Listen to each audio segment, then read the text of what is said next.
ना रही, ठीक है ठीक है। ठीक। So my name is Shiptul. अच्छा, आज हमारा जो टॉपिक है वो हमारा टॉपिक है क्लाइमेट चेंज के ऊपर, और ये हमारे पास ऐसे का भी एक टॉपिक है, करंट अफेयर का भी टॉपिक है, और अगर कोई इन्वायरमेंटल साइंसेस पढ़ रहा है तो उसको डेफिनेटली एच देगा। ये एक पूरा अलग कोर्स है। तो सबसे पहले आपसे मैं खुद से किसी से भी एक से पूछता हूँ कि इन्वायरमेंट्स में आप जो पता है कि इन्वायरमेंट होता क्या है, तो उसमें इन्वायरमेंट में डिफरेंट चीज़ें होती हैं। तो सबसे पहले कोई भी मुझे पता है कि क्लाइमेट क्या होता है, सादे लफ्ज़ों में।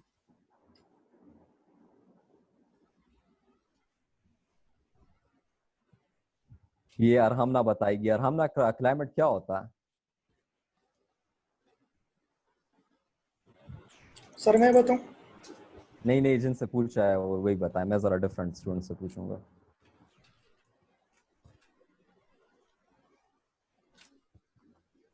चले आप बता दें। मैं ये बताऊं? जी जी सर जी ये बताएं। एवरेज वेदर जो पैटर्न होते हैं सर, वो लॉन्गर पीरियड ऑफ टाइम के लिए एक स्पेसिफिक एरिया में, तो उसको हम अच्छा। क्लाइमेट कहते हैं सर। हम्म।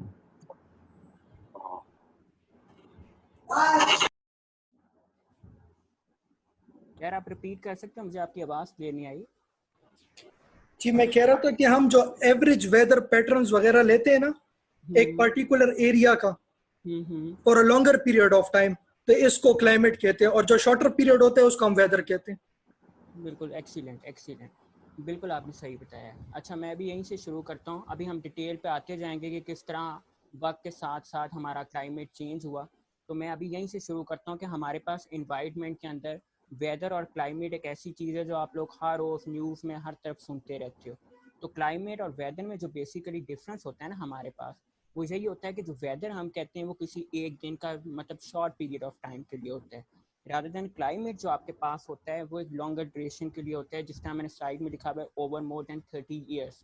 मतलब ये एक स्पेसिफिक टाइम आपको बताया हुआ कि क्लाइमेट लंबे अरसे के लिए होता है, और ये आपके पास एवरेज वेदर होता है। मतलब आपने एक्सक्यूज मी सर, जी जी मुझे ये स्लाइड मूव होते हुए नजर नहीं आ रहे अभी। आपका सिर्फ ये फर्स्ट वो टाइटल स्लाइड है।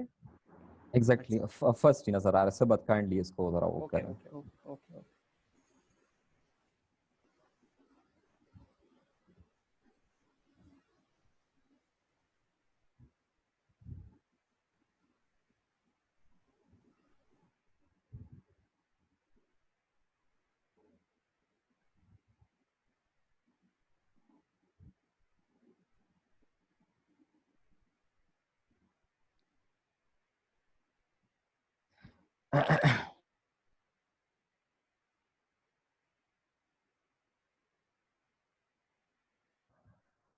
ये आई गेस ऊपर इनेबल एडिटिंग पे अगर आप क्लिक कर लें तो शायद ये स्लाइड शो हमें फिर शो होना शुरू हो जाए। आई गेस सो।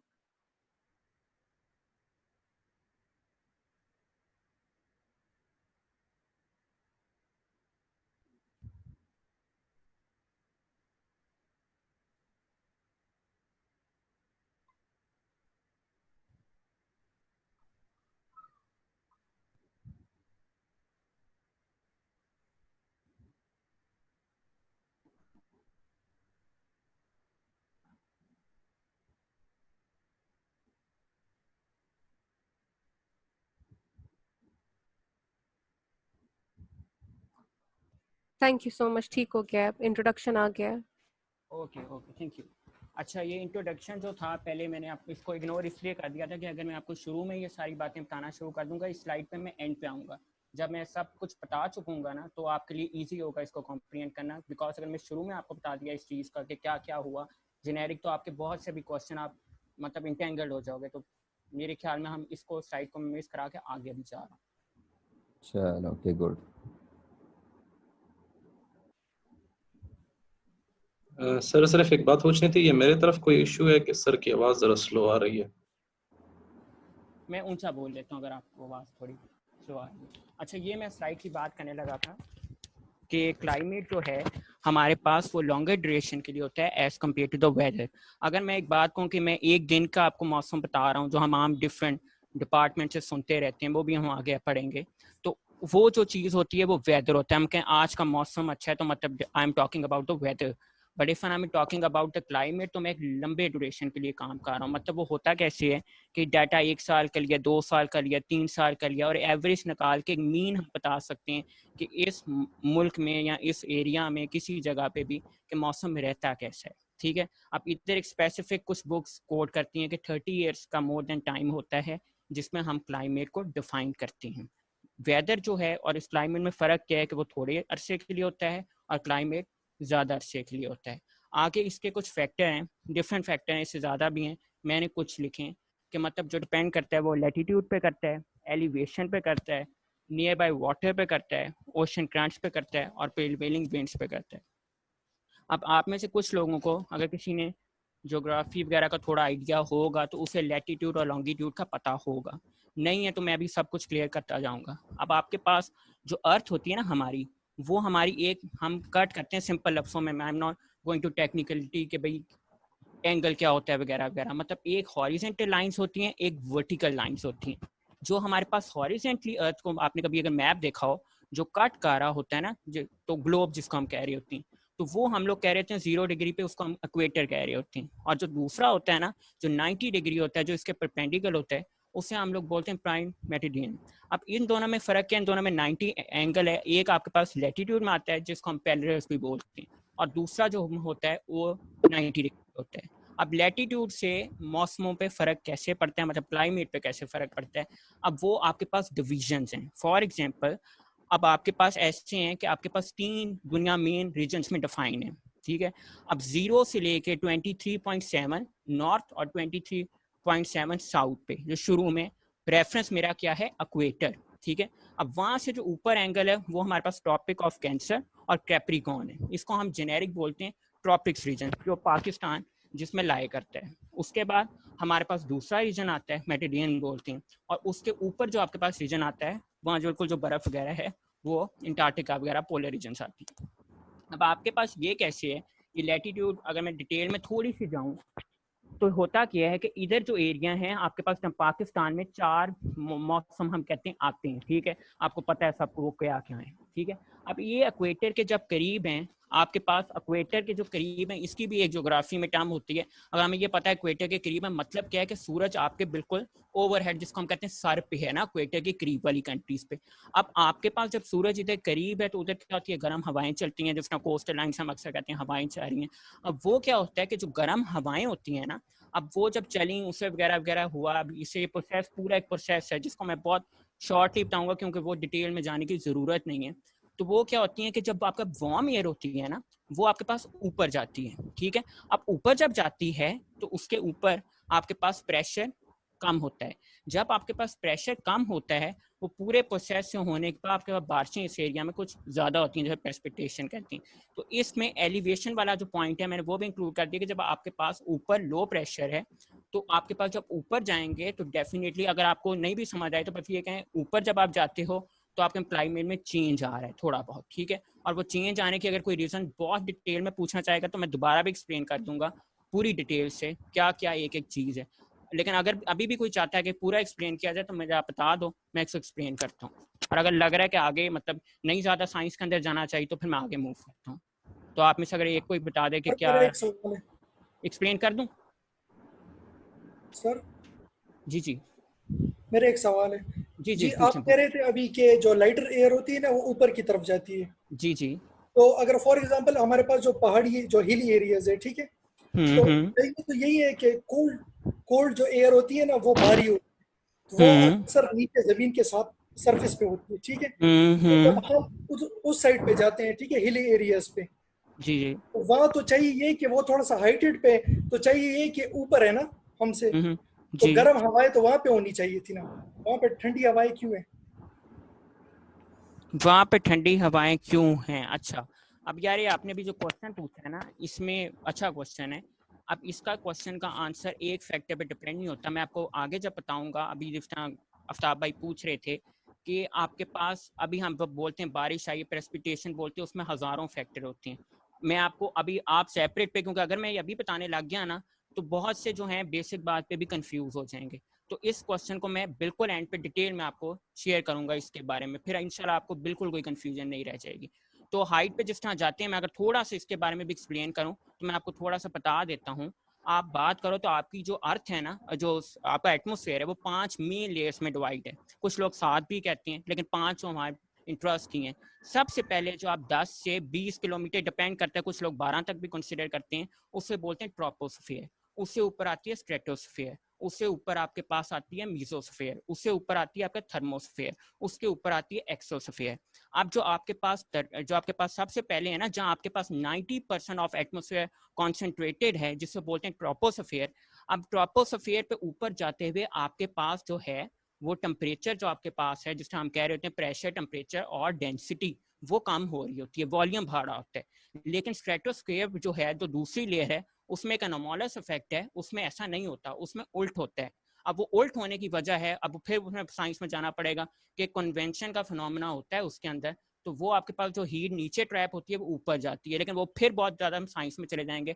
अभी जो आप बात कर रहे हैं ना ऊपर जाते हुए, अब आपके पास फॉर एग्जांपल अभी आपने हिली एरिया बोला, मैं किसी भी एक चोटी की मिसाल ले लूँ, 8611 K2 ले लो, या 8850 आप वो ले लो माउंट एवरेस्ट। अब ये जो आप फुट में अगर आप कैलकुलेट करो, एक फुट में आपके पास 3200 के करीब आपके पास होते हैं किलोमीटर, ठीक है। अब इसको जब आप कन्वर्ट करोगे तो आप देखना आप किस लेयर के अंदर एग्जिस्ट कर रहे हो। अगर आप जिस लेयर के अंदर एग्जिस्ट कर रहे हो, तो मैंने आपका आंसर इस चीज़ में क्लियर कर दिया कि जब हवाएं आएंगी ना, ट्रैप हो रही होंगी, तो उसमें जो फिनोमेना आ रहा होता है, उससे आपके पास चेंजेस आती हैं। इसीलिए जो आपके पास जहाज चलते हैं ना, वो आपके पास टॉप ऑफ, जिसको ट्रोपोपॉज बोलते हैं, वो वहाँ चलते हैं। क्योंकि अगर जहाज आपके पास ऊपर ज़्यादा चला जाए, क्योंकि जहाज के लिए हमने एक सर्टेन स्पीड क्रैश करनी होती है, क्योंकि एक थ्रस्ट होता है और एक आपके पास लिफ्ट होता है, और उसको जो थ्रस्ट के ऑपोजिट फोर्स होती है, मैं बिल्कुल साइंस में फिर जाने लग गया हूँ, उसे ड्रैग बोलते हैं। और जो आपके पास लिफ्ट होता है, उसके ऑपोजिट जो फोर्स होती है, उससे आपके पास ग्रेविटी होती है। अगर मैं सर उससे हॉरिजॉन्टल ऊपर, और वर्टिकल फोर्सेस की आप बात कर रहे हैं ना जी जी बिल्कुल बिल्कुल बिल्कुल, सरबत जी हवा जी में? सरबत जी जी जी, मैं आपको जरा इंटरप्ट करूंगा। जी काइंडली आगे जाएं। ठीक है। लेटीट्यूड एलिवेशन सिंपल सादी चीज है यार, कि एक जगह की हाइट कितनी है। लेटीट्यूड फिर ग्लोब के हवाले से हम देखते हैं एलिवेशन, जो आपके पास लोकल हाइट किसी चीज की किस तरह है, ठीक है, हम्म, सिंपल सादे अल्फाज में, ठीक है।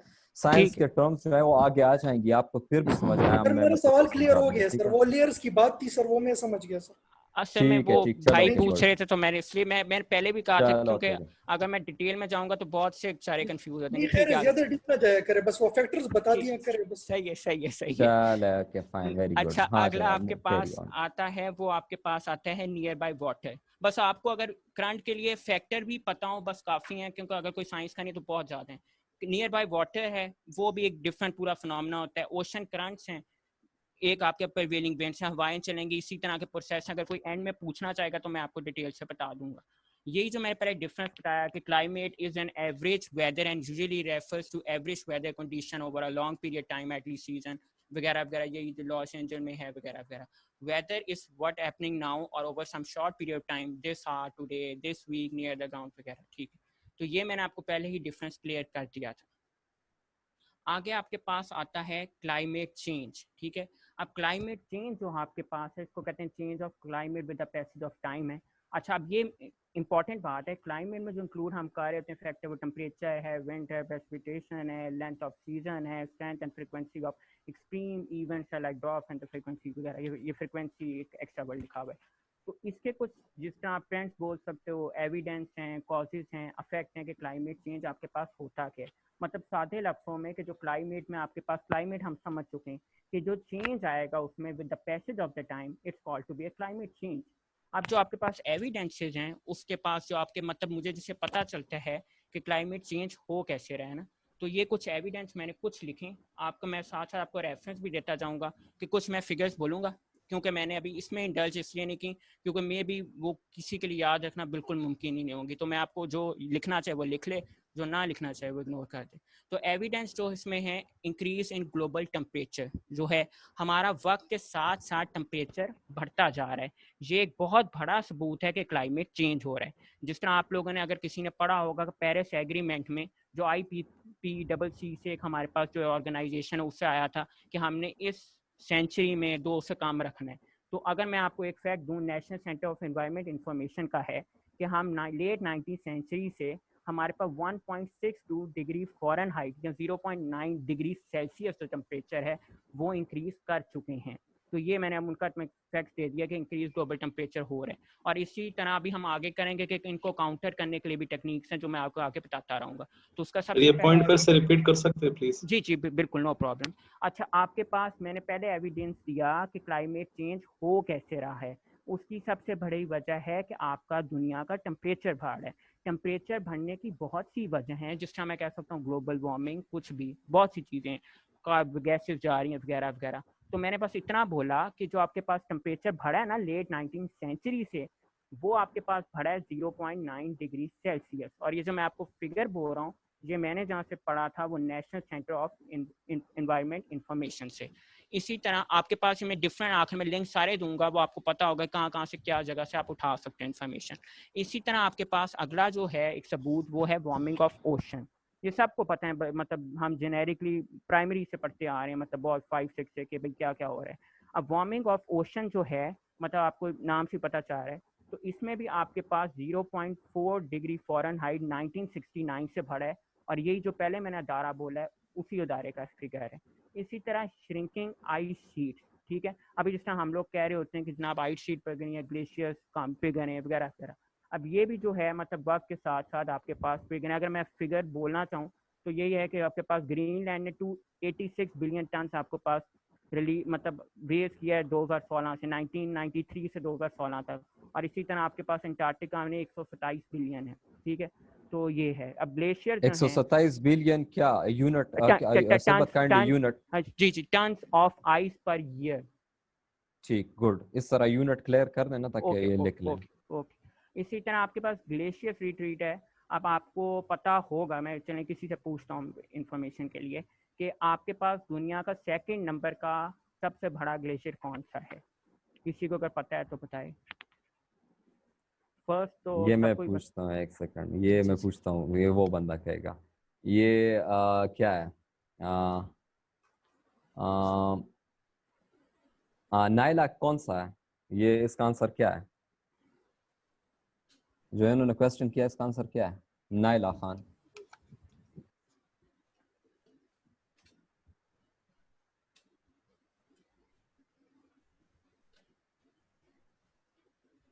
चले Sibat move for, carry on. Sir मैं बताऊं? जी जी बताएं। सियाचिन। सियाचिन। हाँ, very good very good very good. ये मैंने किसने सर यही बताया? आंसर बोला, मैंने भी यही बोला था सर।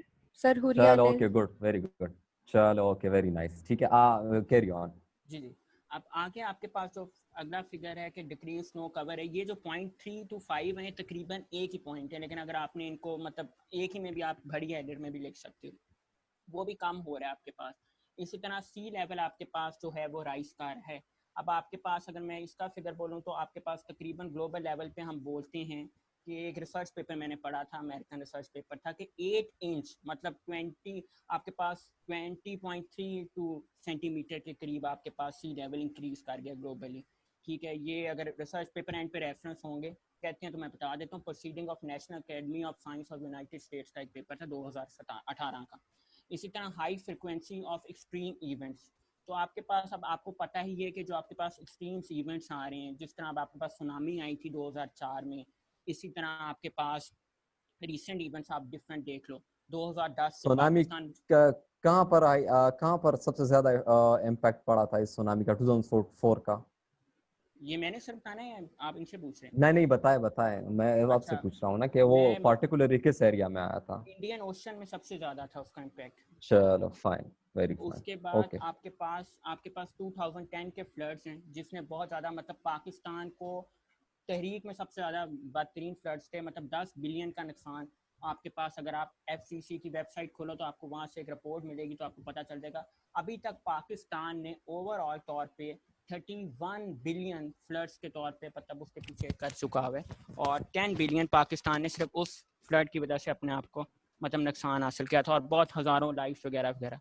इसी तरह ओशन एसिडिफिकेशन है आपके पास ओशन में। अब ये भी पूरा एक साइंस का फिनोमेना होता है कि जिसको एक यूट्रिफिकेशन बोलते हैं।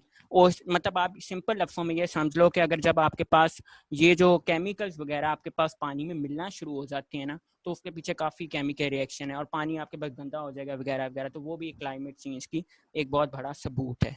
तो ये अभी 8 कुछ मैंने अभी आपको सबूत बताएं। अगर इसमें किसी को कोई प्रॉब्लम, एसिडिफिकेशन एसिडिफिकेशन का पूछ लें इनसे कि एसिडिफिकेशन क्या कहता है। एसिडिफिकेशन आप में से अगर कोई बताना चाहे तो बताएं। अगर आफ्ताब भाई कहते हैं तो मैं दो इसको क्लियर रीजन कर हो देता सकते नहीं हैं नहीं सर। नहीं नहीं अच्छा नहीं, ठीक से पूछ रहा ठीक कर रहे हैं, जी जो जी भी पॉइंट हो ना स्टूडेंट से पूछा करें। जी श्योर। दो रीजन हो सकते हैं सर इसके। एक तो हमारे पास एसिड रेन की वजह से भी हो सकता है, और दूसरा जो हमारे पास इंडस्ट्रीज वगैरह से जो हैजार्डस केमिकल्स होते हैं जिनको ओशंस में बहाया जाता है सर, उनकी वजह से हो सकता है। एफ्लुएंस नहीं, वो है क्या ये चीज एसिडिफिकेशन सर पीएच लेवल में जो क्या चेंज होता आती है सर। है? वेरी गुड, हाँ जी, पीएच लेवल ठीक है। नॉर्मली कौन से डिक्रीज होता है सर। एसिड्स नॉर्मल जो है वो बनते 7 हैं होता है सर, इसमें? न्यूट्रल। और एसिडिक जो है ना सर, ये स्टार्टिंग वाले जो होते हैं 1 2 3, और अल्केलाइन जो होते हैं वो फिर 13 14 इस 1 टाइप। 2 3 नहीं होते, ये आपके पास 0 से 6.9 तक होते हैं। चलो ओके गुड। एसिडिफिकेशन ये है कि आपके पास पीएच लेवल जो है ना उसका वो एसिड डिक्रीज होता है ड्यू एसिड जो टू केमिकल्स आपके और पास एसिड रेंज होती है ना पीएच जी। 0 to 14 होता है। 0 to 6.9 ये आपके पास एसिडिक ओरिजिन में आता है। 7 आपके पास न्यूट्रल है, ऑनवर्ड 14 तो आपके पास बेसिस आ जाते हैं। ठीक है, मूव कैरी ऑन, इससे बता आप करें। Okay thank you.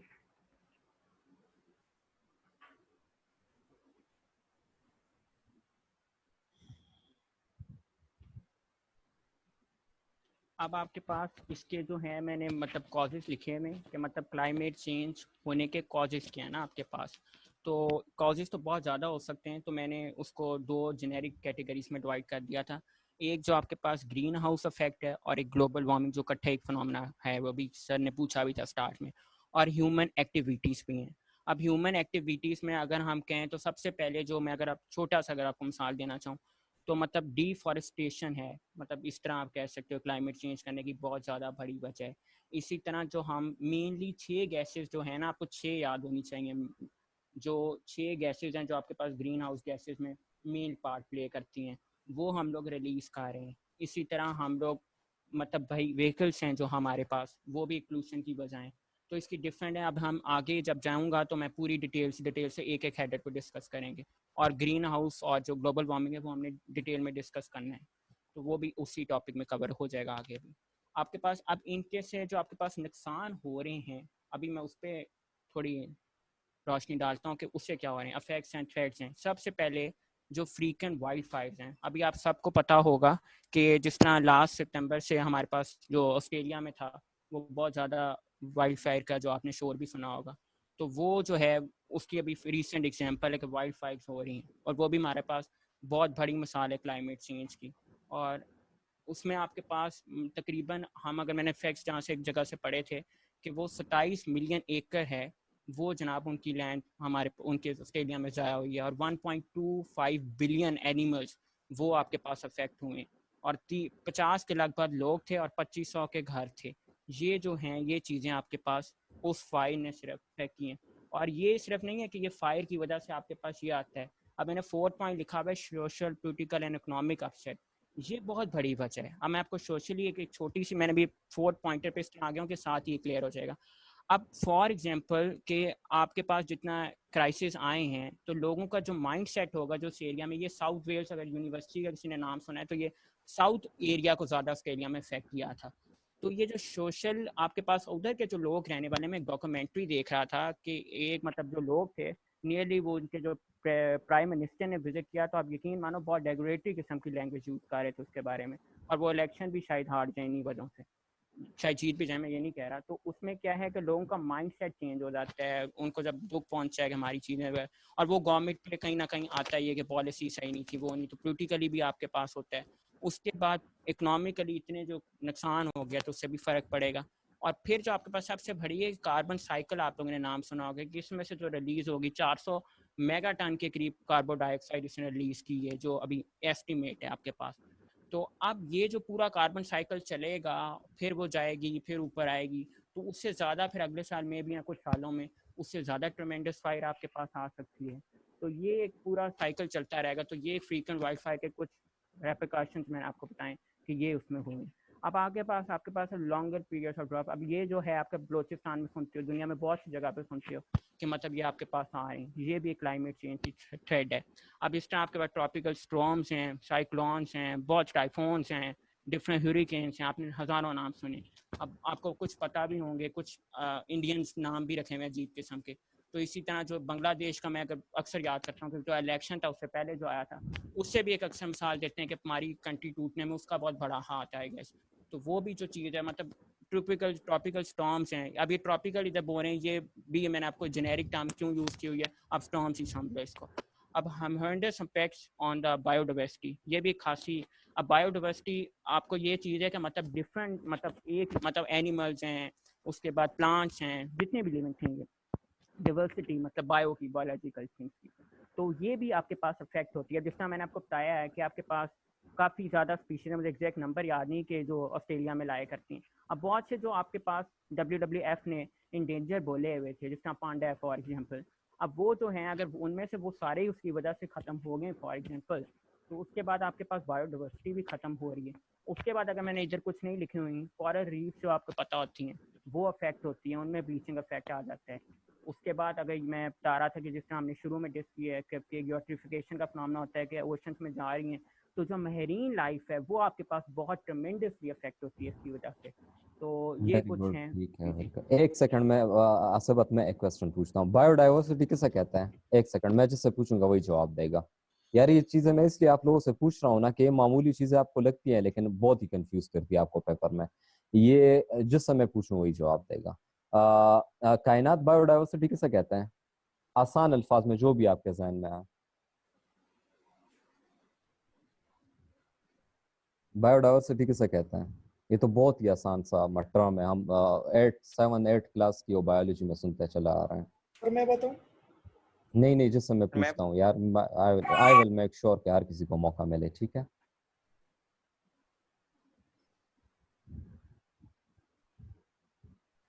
सात बायोडाइवर्सिटी किसे कहते हैं?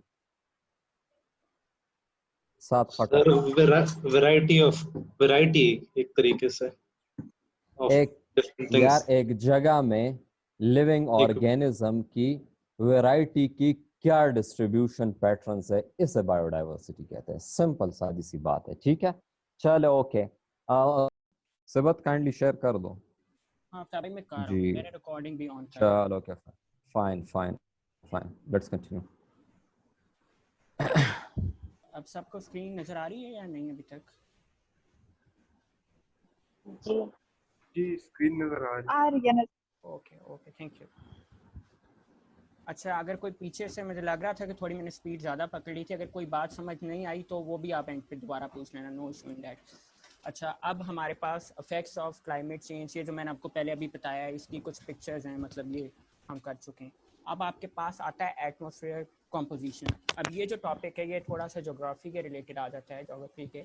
ये जो टॉपिक है ये थोड़ा सा, अगर मैं इसकी डिटेल में जाऊँगा, नहीं वैसे बहुत ज़्यादा डिटेल में, लेकिन थोड़ी डिटेल में जाऊँगा, तो ये थोड़ा सा टॉपिक इसके लिहाज से थोड़ा सा डिफ़िकल्ट है as compare to the other topics, क्योंकि ये related to the exactly science है, और वो जब भी शुरू में किसी ने क्वेश्चन पूछा था तो वही चीज़ें उसमें आ जाती हैं। तो हम अभी डिफ़ाइन करते हैं कि एटमॉस्फेयर हमारा है मतलब क्या चीज़। तो एटमॉस्फेयर की जो कॉम्पोजिशन है हमारे पास, जिस तरह मैंने पहले भी बताया था, approximately 90% of the weight of the atmosphere is in the first 12 kilometre above the earth surface.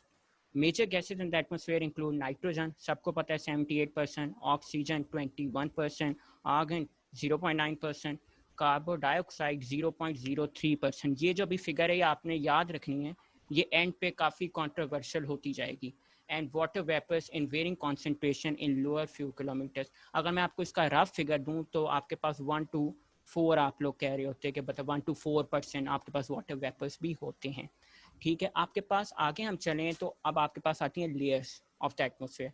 जो 5 मोस्ट फेमस लेयर है वो ट्रोपोस्फेयर है, ग्राउंड सबसे, ये वेरी करती है, एग्जैक्टली नहीं कि आपको 20 पे ही जाके ख़त्म हो, पहले भी हो सकती है। From ground to 10 to 12 kilometre है। इसी तरह स्ट्रेटोस्फेयर है, इसी तरह मेसोस्फेयर है, इसी तरह थर्मोस्फेयर है, इसी तरह एक्सोस्फेयर है। जो पहली 2 लेयर्स हैं उसके बारे में मैं थोड़ा सा आपको बता भी चुका था कि एरोप्लेन वाली मतलब चीज़ से। तो बकिया जो लेयर्स हैं वो मतलब बिल्कुल एक जोग्राफी के स्टूडेंट्स के लिए कंसर्न रखती हैं, हमारे लिए नहीं है। बस आपको पता हो इट्स ओके। अब difference between troposphere and stratosphere वो मैंने शुरू में भी बता दिया था कि आपके पास इधर जाके आपके पास 3 चीज़ें हैं, टेम्परेचर, प्रेशर और डेंसिटी। ट्रोपोस्फेयर में वो आपके पास डिक्रीज हो रही होती है, बट स्ट्रेटोस्फेयर में आपके पास ऐसा काम नहीं होता। अब ये जो चीज़ है इसका मेन डिफरेंस है। अंदर कॉन्सेंट्रेशन क्या है, पॉज कहाँ आते हैं, वो बिल्कुल इन सेंस उसकी हमारी ज़रूरत नहीं है। अभी काइंडली हाँ एक सेकंड जी एक जी सेकंड जी जी ये जी असबात ये डेंसिटी प्रेशर और आपके पास ये दूसरी प्रेशर डेंसिटी और वो जी जी आपने जो ये किस चीज की बात हम कर रहे हैं, ये किसका होगा? ये एयर का डेंसिटी किस? जो मतलब जो एयर में हमें एयर की बात कर रहे हैं। Air, exactly air. इसलिए मैंने क्लियरली बता दिया था कि इनको ठीक है, ठीक, थैंक यू वो रिटेन करें। चलो थैंक ओके यू। गुड। मेरे ज़हन में है कि मतलब इनको पता होगा भाई, सॉरी फॉर दैट। नहीं यार, वो जी जी बेसिक से ही बताया ठीक करो, ठीक है? ठीक है। ग्लोबल वार्मिंग, अच्छा बस हमें है कफ्ता भाई, होता ये है कि बंदा हम इंजीनियर बन के ये समझते हैं कि अगले बंदे को कोई चीज़ें थोड़ी बहुत पता ही हैं, तो वही माइंडसेट बना हुआ है। लेकिन आगे हमारे यार पास इंजीनियर तो मैं भी हूँ। चलो ओके आगे जाओ। अब आपके पास आता है आगे ग्लोबल वार्मिंग। अब आपके पास मैंने क्लाइमेट चेंज पहले बताया, अभी मैं आपसे क्वेश्चन रखने लगा हूँ, या खुद ही बता देता हूँ क्वेश्चन क्या डिफरेंस। ग्लोबल वार्मिंग और क्लाइमेट चेंज में एक बहुत स्लाइट और एक बहुत इंपॉर्टेंट डिफरेंस है। पहले मैंने आपको क्लाइमेट इंक्लूड, जहाँ मैंने कहा था कि ये इंपॉर्टेंट लफ्ज़ हैं, जिसमें मैंने आपको 5-6 चीज़ें बोली थी, विंड, प्रेसिपिटेशन वगैरह वगैरह। इसमें सिर्फ आपके पास मैटर करता है टेम्परेचर। सो डिफरेंस ये है कि क्लाइमेट चेंज और ग्लोबल वार्मिंग के जो फैक्ट है उसमें डिफरेंस क्या है कि आप उसका एक सब हेडर में कह लो कि जो टेम्परेचर वाली चीज़ है वो ग्लोबल वार्मिंग से रिलेटेड है। ठीक है, मैंने लिखा भी ऐसे, global warming is the increase in average annual temperature across the globe. It may be equated with hot car effect. अभी हॉट कार इफेक्ट क्या, जिस तरह गाड़ी में आपके पास अगर आप गर्मियों में बैठो और धूप में खड़ी हो तो वो बहुत खासी गर्म होती है, मतलब अंदर तो पेनिट्रेट कर गई शीशे से जो आपके पास सन रेज थी, लेकिन बाहर उतनी मतलब जितनी आई थी वो उतनी गई नहीं। ठीक है, तो ये एक इसको हॉट कार इफेक्ट भी बोलते हैं। ठीक है, आगे आपके पास आते हैं कॉजेस। तो कॉजेस मैंने जिस तरह कहा था, अब क्लाइमेट चेंज के अंदर टेम्परेचर भी था, तो जो क्लाइमेट चेंज में कॉजेस थे वो एग्जैक्टली आपने ये वाले जो हैं उसमें भी आप फिट कर सकते हो। ठीक है, तो अब आपके पास सबसे पहले आता है डिफॉरेस्टेशन। अब डिफॉरेस्टेशन नाम से पता चल रहा है कि आप दरख्त काट रहे हो। ठीक है, मतलब आपने फॉरेस्ट अपने काम करना शुरू कर दिए। अब इसकी खासी वजह हो सकती है, एक नहीं तो अगर फॉर एग्जांपल अर्बनाइजेशन जिस तरह होती है, ठीक है, अब आप उसके लिए दरख्त काटते हो। पॉपुलेशन जो मैं सबसे पहले इसको सबसे अबिस्मल जो चीज़ हमारे माशरे में वो मैं कहूँगा वो एक बहुत बड़ी वजह है, क्योंकि जब लोग ज़्यादा होंगे तो डेफिनेटली उनके लिए खुराक, उसके बाद आपके लिए रहने के लिए सब चीज़ें, तो डिफॉरेस्टेशन के अंदर बहुत ज़्यादा आपके पास फैक्टर्स आ जाती हैं। तो पहला वो कॉज है। इसी तरह पॉपुलेशन ग्रोथ है, बहुत बड़ा फैक्टर है। माइनिंग है, फर्टिलाइज़र जो उसका एक शॉर्ट फॉर्म में आप याद रख लो NPK, NPK, नाइट्रोजन, फॉस्फोरस और पोटेशियम, ये जो मेन चीज़ है ये फर्टिलाइज़र बनाते हैं हमारे पास। तो ये मतलब हमारे चीज़ों को बहुत ख़राब करने के लिए मेन है। उसके बाद CFC गैसेज हैं जो आपके पास, ये भी आपने सुना होगा, क्लोरोफ्लोरोकार्बन वगैरह वगैरह, ये भी आपको बहुत ज़्यादा ख़राब करते हैं। अगर मैं इसमें थोड़े से आपको, मैं बहुत ज़्यादा नहीं, थोड़े से मैं आपको फैक्ट्स देता जाऊँ, तो आपके पास जो फॉरेस्ट है ना पाकिस्तान की, हम क्योंकि जब आप क्वेश्चन कोई भी लिखो तो कोशिश ये करो कि जेनेरिक ग्लोब की बात करके ग्लोबल या पाकिस्तान का कोई दे दो। तो उसमें यह है कि पाकिस्तान में 2012-13 में जो आपके पास थे वो आपके पास 30, जो आपके पास टोटल वर्ल्ड में वो 31% ऑफ फॉरेस्ट कंसिडर होती है वर्ल्ड, और पाकिस्तान 4% हम लोग कहते हैं कि फॉरेस्ट है। तो अभी कम हो गया होगा डेफिनेटली थोड़ा। तो उसके बाद आपके पास ये है कि पाकिस्तान इसमें डिक्रीज करता जा रहा है, डिक्रीज करता जा रहा है। तो अभी ये मैं बोलूँ कि 3.28 जो थे % 1990 में पाकिस्तान में लैंड ऑक्यूपाइड फॉरेस्ट ने की हुई थी, जो आपके पास 2015 में 1.91% रह गई। ठीक है, इसी तरह आपके पास लेकिन कुछ इनिशिएटिव्स भी अभी वो हम बाद में डिस्कस करते जाएंगे कि ओवरकम करने, लेकिन अगर मैं ऐड करूं तो एक जिस तरह इमरान खान की जब KP में सिर्फ गवर्नमेंट थी उसके वक्त आप सब ने सुना होगा 1 बिलियन टी वाला था, दैट्स वेरी अप्रिशिएटेड कंसर्न था जो उसने किया था। इसी तरह अभी एक इनकी पॉलिसी है ग्रीन चैंपियन के नाम से, जिसमें कुछ ये क्रेडिट्स वगैरह देते हैं, वो भी एक इस गवर्नमेंट की पॉलिसी है। इसी तरह इस गवर्नमेंट ने 5 सालों के अंदर 10 बिलियन ट्री की एक वो चीज़ कही है कि हम वो करेंगे। इसकी तरह आप पॉपुलेशन ग्रोथ है भारी, फर्टिलाइज़र मैंने आपको बता दिए, इसके भी फैक्ट्स एंड फिगर्स साथ साथ मैं अगले किसी हेडर में देता जाऊँगा। अब इसी तरह CFC भी भाड़े, जब हम इसका डिटेल में आगे आऊँगा तो मैं आपको सबके फिगर्स भी बताता जाऊँगा। आपके पास इसी तरह फैक्ट्स ऑफ ग्लोबल वार्मिंग है। पहले जो ओशन एस्टिफिकेशन पहले भी बात हो चुकी है, जो आफ्ताब भाई ने भी थोड़ा सा आप लोगों को क्लियर कर दिया था। इसी तरह वार्म समर्स हैं, ये वाला भी जो हेडर है ये भी आप लोगों ने खासी तौर पे याद रखना है, ये भी आगे कंट्रोवर्शियल होगा। वार्म समर्स हैं, इसी तरह increase intensity of cyclones and storms हैं, इसी तरह incidents of dengue fever, malaria और रीसेंट लॉसेस। आपके पास ये जो आप बोल रहे हैं साम आए थे, इसका बहुत ज़्यादा कंसर्न है। इसके बारे में मैं थोड़े से अगर आपको फैक्ट्स आगे दूंगा। इसके बाद high frequency of natural disaster such as floods हैं। 2010 के मैंने आपको फ्लड्स की बात की, टोटल आपको डैमेज भी बताया कितना हुआ है। उसके बाद राइज इन सी लेवल्स हैं, ये पिछली जब मैंने स्लाइड पे आपको बता चुका हूँ कि 20.32 आपके पास सेंटीमीटर के करीबन। पेरिस एग्रीमेंट 1.5 में लो लैंड एरिया। अच्छा ये क्या है, ये आपको ने सिर्फ अपना ये शॉर्ट लिखा था। पेरिस एग्रीमेंट में हमारे पास मैंने आपको बताया था कि हमने कहा कि इस सदी के अंदर हमने 2 से मतलब जो है काम रखना है, लेकिन कुछ लोगों की जो काउंटर है 1.5 भी ना हो यार। वो क्यों है कि हमारे पास जो लो लाइंग आइसलैंड्स है ना, जिस तरह बांग्लादेश और मालदीव, ये वनरेबल है इस चीज़ के लिए। मैं आपको एक छोटा सा अगर फैक्ट बताऊं कि बांग्लादेश जो बेचारा है वो 0.1% तकरीबन GHG से ग्लोबल ग्रीन हाउस गैसेस कहते हैं हमें, वो करता है। और अगर मैं USA को अकेला देखूं तो वो 22% आपके पास 24% के करीबन मतलब ये रिलीज कर रहा है। अब वो इस चीज़ से इतना अफेक्ट नहीं हो रहा क्योंकि ये वायुसेना आपके पास इंडियन ओशन के करीब है। तो ये 2050 तक अगर यही हालात रहा तो बांग्लादेश ज़मीन से ख़त्म हो जाएगा। इसी तरह पाकिस्तान में सिंध के करीब एरिया है, वो भी बहुत इसके लिए वनरेबल है। तो डिफरेंट है, मतलब आप फैक्ट्स जब भी वेबसाइट हम एंड पे करेंगे तो आप मेरे से भी ज़्यादा फैक्ट्स याद कर सकते हो, उसमें कोई मसला नहीं है। उसके बाद मेल्टिंग ऑफ आइस कैप्स है, मैंने आपको पीछे डिटेल में बता दिया था जब मैं क्लाइमेट चेंज का बता रहा था कि वो भी एक मतलब फैक्ट्स दिए थे मैंने इसके बारे में, तो वो भी एक खासी आपके पास वजह है। तो अब ये पॉपुलेशन ग्रोथ का भी कंसर्न आप सबको पता होगा कि इंडिया जिस तरह 1.3 बिलियन पे खड़ा हुआ है, जिस तरह चाइना है वो भी है, तो ये भी एक बहुत बड़ा कंसर्न है। तो इस स्लाइड के अंदर अभी कोई चीज़ अनक्लियर है तो पूछो, वरना मैं आगे चलता हूँ। Sir, can you please differentiate between cyclones and tropical cyclones? हाँ मैं बिल्कुल। अब इसमें जो है आपके पास इसमें फ़र्क क्या है, अभी मैंने आपको बताया था जो कि जो आपके पास रीजन में आते हैं ना स्पेसिफिकली, जब भी आप कोई नाम सुनो ना ये जो 3 में डिवाइड हैं तो वो उस रिलेटेड जो हैं आपके पास ट्रॉपिकल एरियाज में जो आ रहे हैं वो फ़र्क है। और इसके अंदर भी 3 फ़र्क होते हैं, वो भी बहुत ज़्यादा जोग्राफी की टर्म हो जाती है कि साइक्लोन्स हैं, टाइफून हैं जो समुंदर पे आ रहे होते हैं मेरे ख्याल में, और एक जो ज़मीन पे आ रहे होते हैं। इन दोनों में ये फ़र्क है, जो ज़मीन पे आता है उसको कुछ और बोलते हैं और जो आपके पास एग्जैक्टली आता है समुंदर के ऊपर उससे मेरे ख्याल में साइक्लोन बोलते हैं, कुछ ये डिफरेंस है। और जो आपने रीजन मैंने एग्जैक्ट नाम बोला था ना, मैंने कहा था जेनेरिक कर लो, तो वो जिस स्पेसिफिक एरिया के रिलेटेड है, ठीक है, तो वो आपके पास उसको आप कंसिडर कर लेते हो। लेकिन ये भी मतलब इतनी कोई डिटेल वाली चीज़ नहीं है। फॉर एग्जांपल करंट अफेयर के लिए तो खास तौर पे। सर ये टोर्नेडो और साइक्लोन में क्या फर्क है? किसके अंदर? मुझे आवाज़ नहीं आई आपकी। टोर्नेडो और साइक्लोन में आपकी आवाज़ में डिस्टॉर्शन है, प्लीज़ आप रिपीट करो।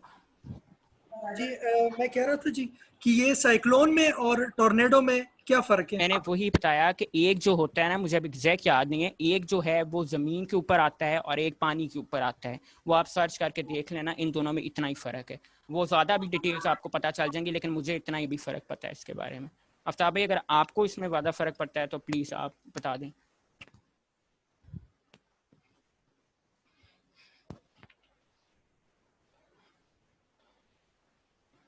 तो आगे मैं आपको अगर जो अगला इफेक्ट है वो आपके पास आता है डिप्लीशन ऑफ ओजोन लेयर। तो ठीक है, अब ये जो ओजोन लेयर है इसके बारे में आपने कुछ सालों पहले जब हम छोटे होते थे तो आपने काफ़ी सुना होगा कि यार ये ओजोन लेयर बहुत हो रही है, ये हो रही है, डिप्लीट हो रही है। लेकिन अब आप लोगों ने शायद इसके बारे में सुनना बंद कर दिया है, बहुत कम सुन रहे होंगे। तो वजह यह है कि इसका मसला तकरीबन सेटल डाउन हो गया है। तो इसके लिए काफ़ी आपके पास एग्रीमेंट भी बने, प्रोटोकॉल्स भी बने। अगर आपको याद हो 1987 में एक बहुत मशहूर है मॉन्ट्रियल प्रोटोकॉल, आपके पास स्पेसिफिकली ओजोन के रिलेटेड था। तो आपके पास ओजोन लाए किधर करती है, एक अच्छा क्वेश्चन है, कोई पूछ सकता है। तो यहाँ मैं खुद ही बताता हूँ कि ओजोन जो आपके पास स्ट्रेटोस्फीयर बताया है कि नियर अबाउट 25 किलोमीटर आपके पास लाए करती है एटमॉस्फेयर के अंदर।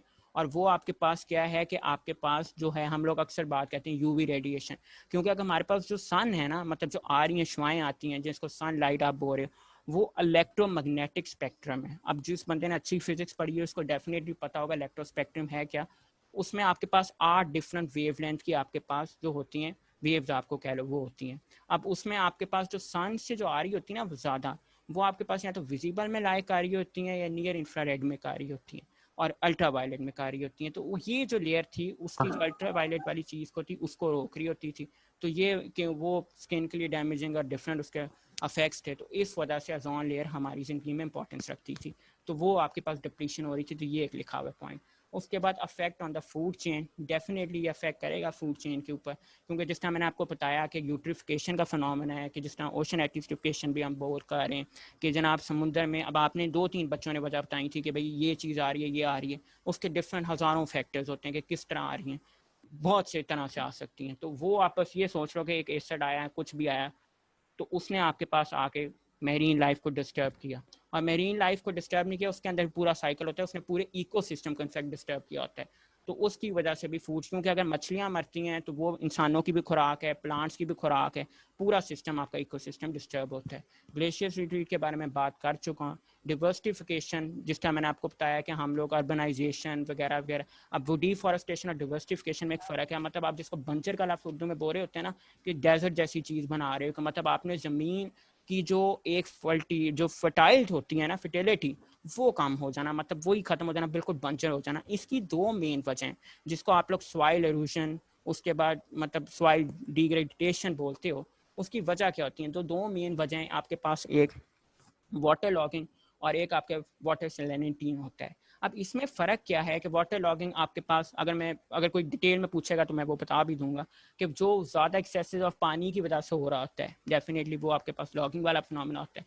और जो सॉइल की डेपोजिशंस की वजह से हो रहा होता है, वो आपके पास दूसरा फिनोमेना सैलिनिटी वाला होता है। अब इसमें आपके पास डिफरेंट ये है कि मैं आपको छोटी सी एग्जांपल समझाने के लिए देता हूँ जो इधर रिक्वायर्ड है, कि मतलब जो वाटर सैलिनिटी है उसमें आपके पास फ़र्क क्या होता है कि जब पानी आपके पास वेपर्स बन के उड़ गया, तो वो सिर्फ वेपर्स उड़ते हैं, जो उसके पास नीचे सॉल्ट्स हैं वो तो वेपोरेट नहीं करते, तो वो ज़मीन पे रह गए। इसी तरह जो आप फर्टिलाइज़र ज़मीन में डाल रहे हो NPK, उसकी वजह से उसके बाद जब आप ज़मीन को 10 साल 15 साल करते रहोगे तो डेफिनेटली उसकी वजह से भी वो डिग्रेड हो रही है।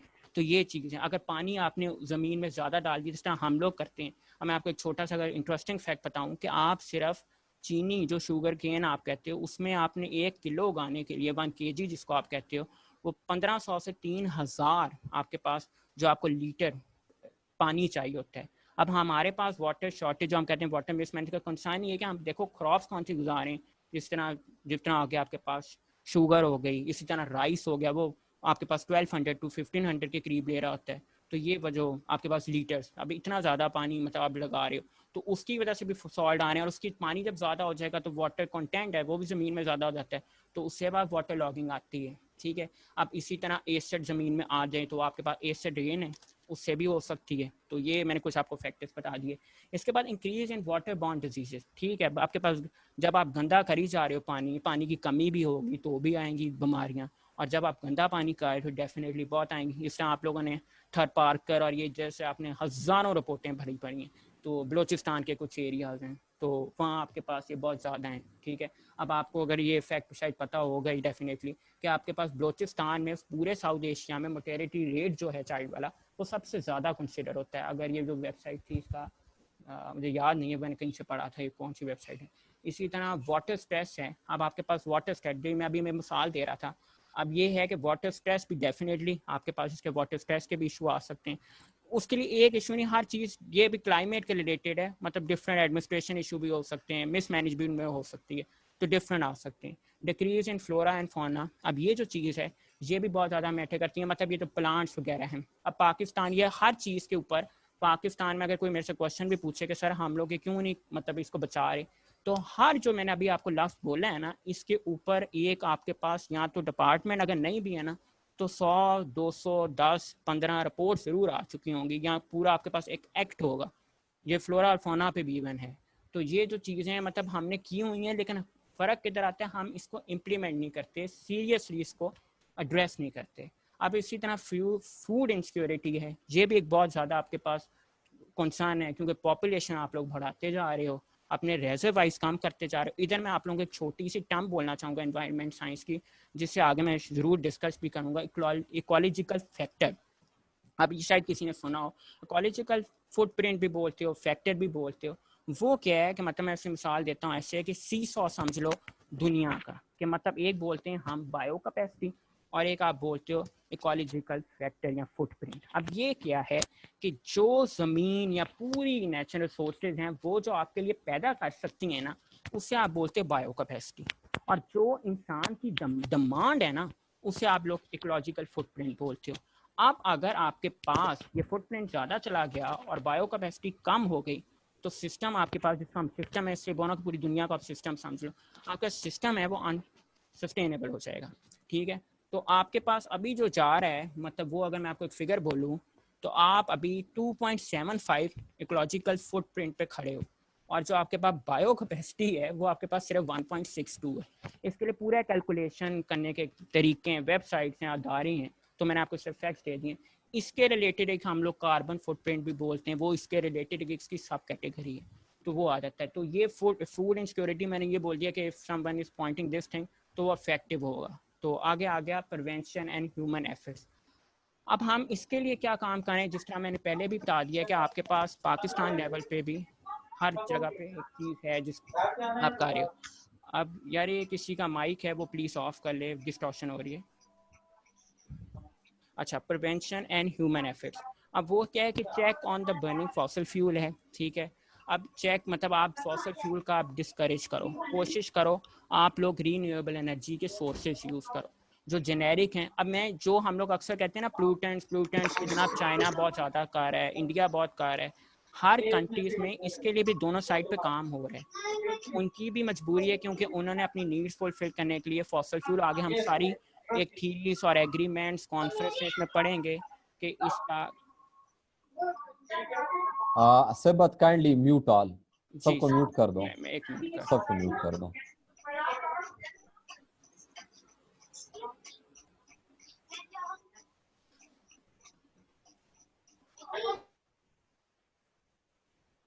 ठीक है। अच्छा, तो आपके पास इसमें यह है कि आपके पास फॉसल फ्यूल को काम करें। अब आपके पास इसके लिए रीन्यूएबल सोर्सेज को यूज़ किया जाए, डिफरेंट है आपके पास, हाइड्रो है, इसी तरह आपके पास डिफरेंट, आपने सब ने सुना होगा जियोथर्मल है, विंड है, सोलर बहुत फेमस है, तो ये चीज़ें आप डिफरेंट उसको डिस्करेज कर सकते हो। इसी तरह आपके पास जो है व्हीकल्स हैं। अब मैं अगर आपको एक छोटा सा फैक्ट दूं कि जिस तरह नॉर्वे में बहुत सी टेस्ला की गाड़ियां चल रही हैं, उन्होंने कहा 2020 तक हम बिल्कुल इसको डिस्करेज कर देंगे। इसी तरह आप लोग जो जिस तरह मेट्रोज हम बोलते हैं, ये मतलब आप लोकल ट्रांसपोर्ट का यूज़ करो इसको डिस्करेज करने के लिए। हर कंट्रीज कुछ ना कुछ कर रही है। तो इसी तरह आप आते हैं डिस्करेज डिफॉरेस्टेशन। अभी मैंने आपको ऊपर बहुत डिटेल में बताया था कि डिफॉरेस्टेशन हम करें तो ये कम होनी चाहिए। अवेयरनेस और इंटरनेशनल एंड नेशनल फोरम, हाँ ये बहुत ज़रूरी है कि अवेयरनेस हम फैलाते जाएं। मतलब अब ये है कि हर बंदे को फ्रॉम प्राइमरी लेवल टू आपके पास मास्टर्स लेवल तक एक पता हो। ये तो हम अपने लोकली या नेशनल लेवल पे काम कर सकते हैं। इंटरनेशनल पे जिस टाइम इमरान खान की यूएन की स्पीच थी उसमें एक पॉइंट था दैट वाज क्वाइट ऑसम के अच्छा उसने किया। इसी तरह ये है, अगर मैं आपको छोटी सी अगर एक दूं कि आप अगर वेबसाइट खोलते हैं यूएन की तो उसमें आपको 22 ग्लोबल इशू नज़र आते हैं और उसमें आपके पास एक बहुत बड़ी हेडर है क्लाइमेट चेंज का। 2020 में जो टॉप आपके पास हॉटेस्ट इशू हैं यूएन ने अपने डिफाइन किए हैं उसमें क्लाइमेट चेंज है। तो मतलब क्लाइमेट चेंज आपके पास बहुत ज़्यादा नेसेसरी चीज़ है आज के दौर में। लोअरिंग इकोलॉजिकल फुटप्रिंट, ये जो मैं आपको पहले भी इसके बारे में बता चुका है। इंक्रीजिंग बायो कैपेसिटी, ये मैंने आपको ऊपर अभी डिटेल में एक्सप्लेन किया था। इस तरह ये फॉरेस्टेशन एंड सिमिलर इनिशिएटिव। इसी तरह आपके पास अगर मैं सिर्फ पाकिस्तान के मैंने आपको दो बताए हैं, एक 1 बिलियन वाला, एक 10 बिलियन वाला जो अभी ग्रीन। इसी तरह आपके पास अमेरिका में एक ग्रीन डेवलपमेंट प्रोजेक्ट है, उसमें उन्होंने कहा हुआ है कि जनाब हम स्टेट बाय स्टेट ये चीज़ को करेंगे। इसी तरह हज़ारों दुनिया में और हो रहे हैं, ठीक है। अब इसी तरह इंटरनेशनल स्टेप्स हैं। ग्रीन टेक्नोलॉजी की आप तरफ आओ कि मतलब अब फॉर एग्जांपल आजकल आपने जिस तरह हमारी यूनिवर्सिटी में इवन हुआ था कि उधर जो थे आपके पास शॉपिंग बैग है प्लास्टिक वाले, वो उन्होंने बंद कर दिए थे। अब इस तरह हमारे ख्याल में पूरे पाकिस्तान में ये हो गया। अब इस तरह कुछ ब्रांड्स हैं कि वो आपके पास ऐसा दे रहे हैं, शॉप इंस्पायर है शायद, कि वो आपके पास आप डिप करते हो तो उससे एक प्लांट आ रहा है वगैरह वगैरह तो उग जाता है। तो ये चीज़ें कि मतलब ये मैंने आपको छोटी सी टेक्नोलॉजी में भी आप इसको मतलब लेकर जो इन्वायरमेंट फ्रेंडली कार्स आ चुकी हुई हैं, इको फ्रेंडली, तो ये वाली चीज़ें आपके पास काम अच्छा कर सकती हैं। तो इस जितने मैंने बताया है कि अगर इसमें कोई क्वेश्चन है तो you can ask, otherwise we can move forward. ठीक है, आगे मैं फिर चलता हूँ। अब मैंने जो आपके पास बोला था उसको एक मैंने फिगर के पर शो कर दिया, how we know we are causing global warming. तो ये ग्राफिकली भी इंसान को कुछ चीज़ें याद रह जाती हैं, तो आप देख सकते हो कि इसमें क्या क्या है।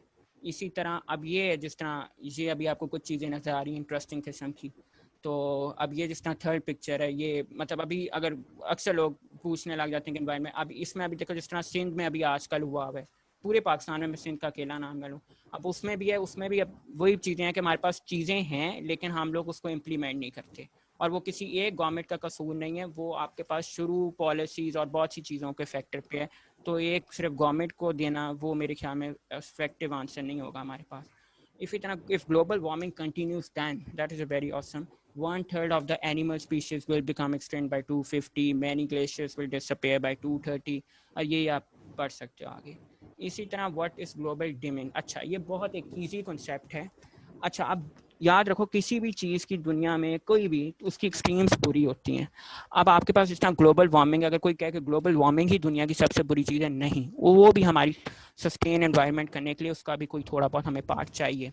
अब इसी तरह ग्लोबल डिमिंग सिबत काइंडली वो नमाज का टाइम थोड़ी ब्रेक ले लेते हैं, फिर ग्लोबल डिमिंग से स्टार्ट कर लेते हैं। For sure, no problem. ठीक है, अभी 20 ये क्या है 20 मिनट्स की ब्रेक ले लेते हैं, फिर कंटिन्यू कर लेते हैं। ठीक है, okay, thank you. Okay sir, okay, अल्लाह हाफिज़।